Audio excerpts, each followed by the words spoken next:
been sober for the last 9 to 10 months from everything other than a small amount of alcohol.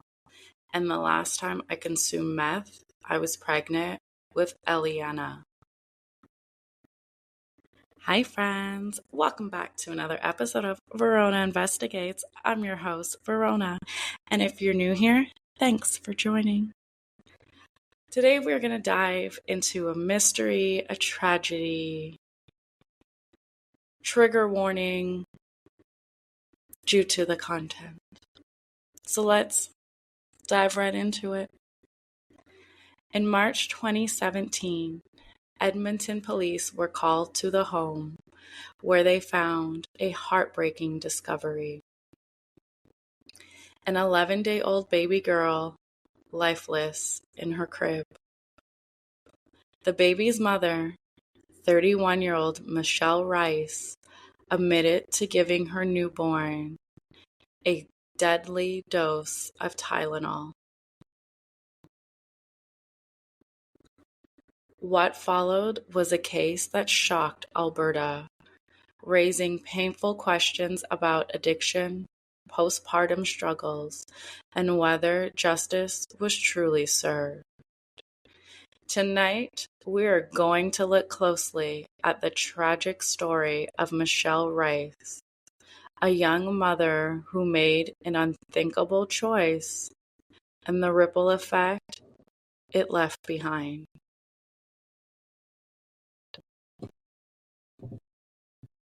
Michelle Rice wasn't a name anyone outside Edmonton knew prior to March of 2017. She was a 31-year-old living quietly in a modest basement suite, and on March 18th, she gave birth to her second child, a baby girl named Eliana. But less than 2 weeks later, that infant would be dead. It was in the early hours of March 29th, 2017, emergency services were called to Michelle's home. While baby Eliana was off to the hospital, her mother Michelle stayed at the house with police, the court documents showed.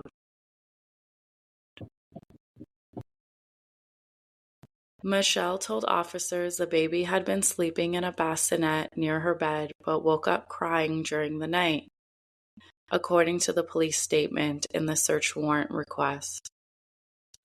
The same document showed Michelle told police she had then took the baby into her own bed and fell asleep while breastfeeding. When she woke up the next morning, she said her daughter was no longer breathing. Children's Hospital. Meanwhile, at the Stollery Children's Hospital, the attending doctor suggested Eliana may have accidentally suffocated on her mother's breast. Her newborn was unresponsive, pale, cold, and lifeless. Eliana was rushed to Stollery Children's Hospital, where doctors attempted to revive her, but it was too late. Eliana Rice was declared dead at just 11 days old. At first, it looked like a tragic case of sudden infant death syndrome, a nightmare that haunts every parent. But things were not as they seemed. Medical side note, sudden infant death syndrome, SIDS, is an unexplained death of a healthy baby under 1 year old, tragically during sleep, where the cause remains unknown even after a full investigation, including an autopsy. While the exact cause of SIDS is still not fully understood, risk factors such as stomach sleeping, overheating, and exposure to smoke can be reduced by following safe sleeping guidelines, which include placing a baby on their back on a firm, flat surface in a crib or bassinet.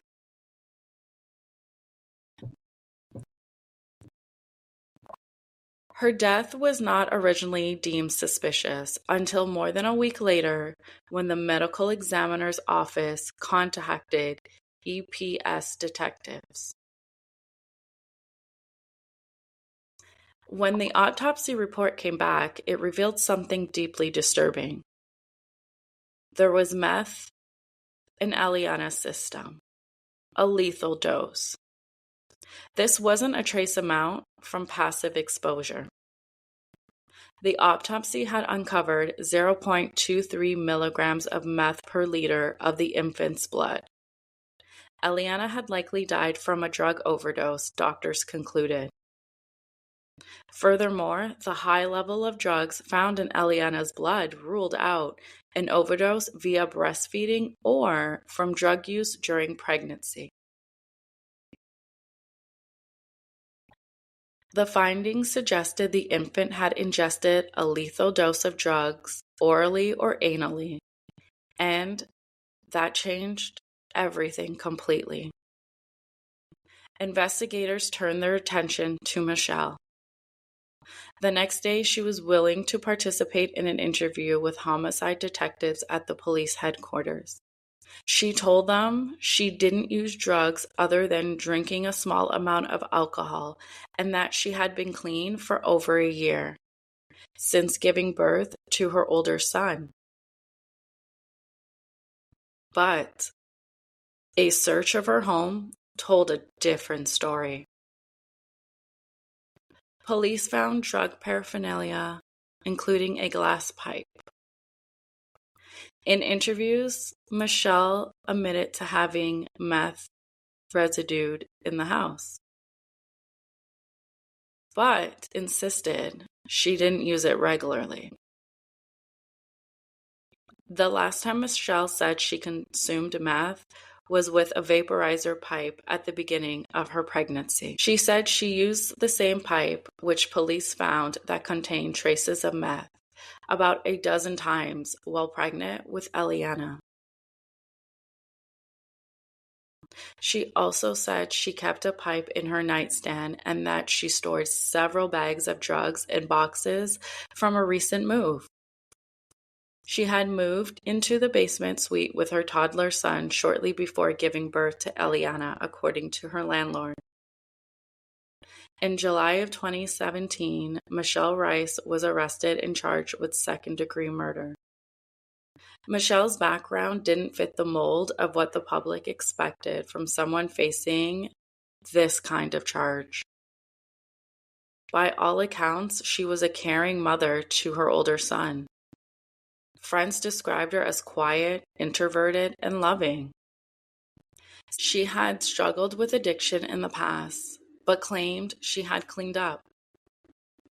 She was involved in Alberta's Child and Family Services and passed requirements to take her newborn home.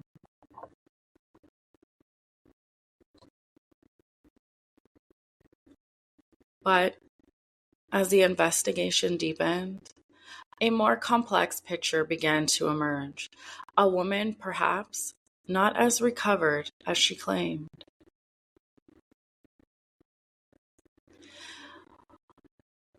While we don't have much details about Michelle's childhood or early life, what we do know is that she was a single mother in recovery, trying to raise a baby alone. Experts say that in cases like this, addiction rarely appears out of nowhere. Many women with substance use disorders also have a history of trauma, poverty, or abuse. And the system in place to support vulnerable mothers from mental health to housing to postnatal care are often underfunded and overstretched. One addiction counselor police spoke to told them, "We see so many women who are trying to parent while struggling with addiction. It's rarely about lack of love. It's about lack of resources." So that brings me to ask this question. Was Michelle one of these women? In the years that followed Eliana's death, the case moved slowly through the courts. Michelle was released on bail in 2018 and placed under strict conditions. She remained mostly out of the public eye. Her older son was placed with extended family. And Michelle, the woman at the center of one of Alberta's most disturbing child death cases, simply waited. And then, finally, by January of 2020, almost 3 years after Eliana's death, something unexpected happened. The Crown stayed the second-degree murder charge. In Canadian law, a stay of proceedings isn't a full acquittal.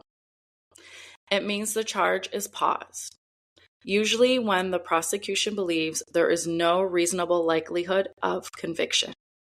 That can be due to unreliable evidence, conflicting expert opinions, or procedural issues.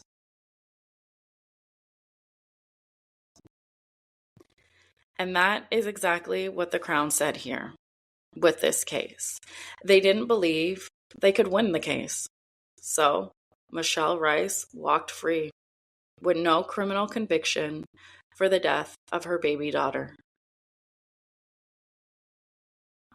The public outcry was fierce. Comment sections lit up with accusations, theories, and outrage. But legally, the case was closed. Or at least, suspended indefinitely. The toxicology report showed meth in Eliana's system. The coroner ruled it a lethal dose. Far too much to have been transferred through breast milk. Investigators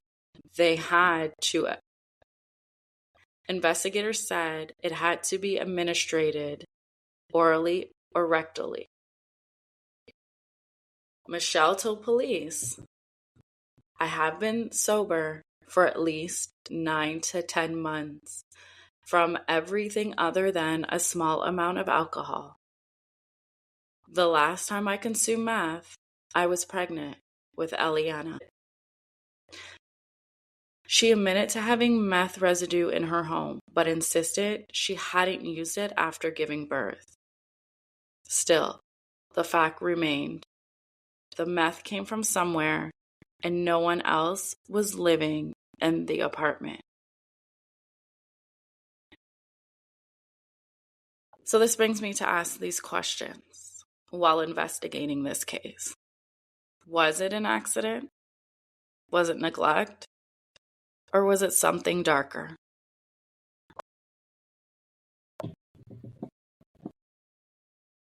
And unfortunately, I don't think we'll ever have the answers to these questions.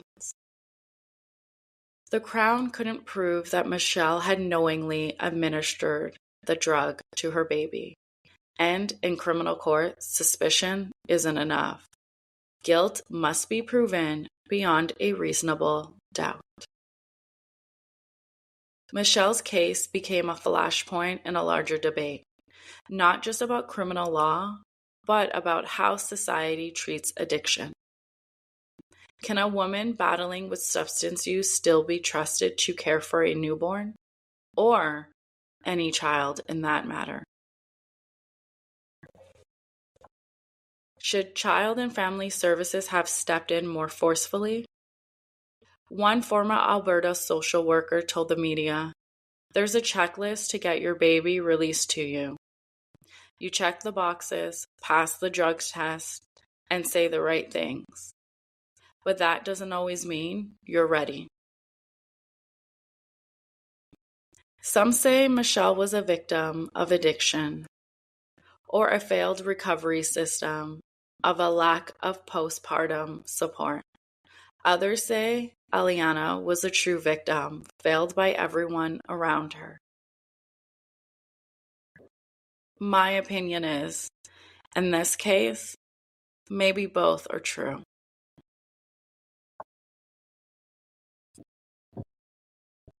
However, Michelle has never spoken publicly about the case since the charges were stayed.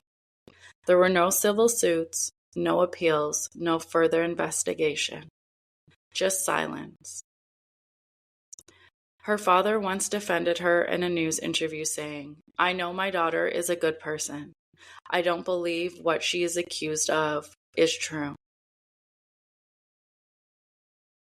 But in the eyes of the public, the absence of a conviction didn't equal innocence. The outrage continued, especially among child welfare advocates who argued that postnatal release procedures need to change. Michelle's older son still remains with relatives to this day. Her daughter, Eliana, would have been 8 years old today. But one question will always linger. How did the meth get into Eliana's system?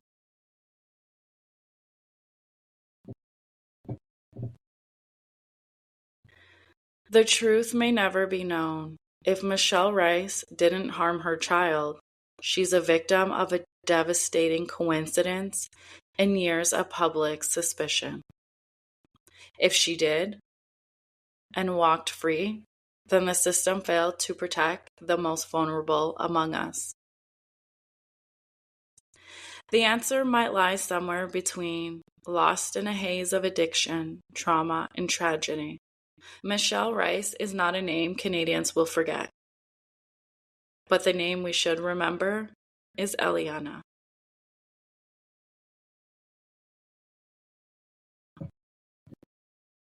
Thanks for joining today, and you have been listening to Season 2 of Verona Investigates Women Who Kill. Every week we uncover stories of Canadian women who commit the unthinkable, sometimes alone, sometimes with partners, and sometimes with the help of a system that failed to see the warning signs, like today's story of Michelle Rice. These cases aren't easy to hear. They challenge our ideas about love, family, justice, and the roles women are expected to play in society. By talking about them, we remember the victims, we question the headlines, and we ask ourselves, how do we make sure this never happens again? If you found this episode meaningful, please follow, subscribe, and share Verona Investigates with others who want to dig deeper into Canadian true crime. And you can find me on YouTube, TikTok, at Verona Investigates. Until next week, stay curious, stay safe, and remember, not every story has a happy ending, but every story deserves to be told. Bye!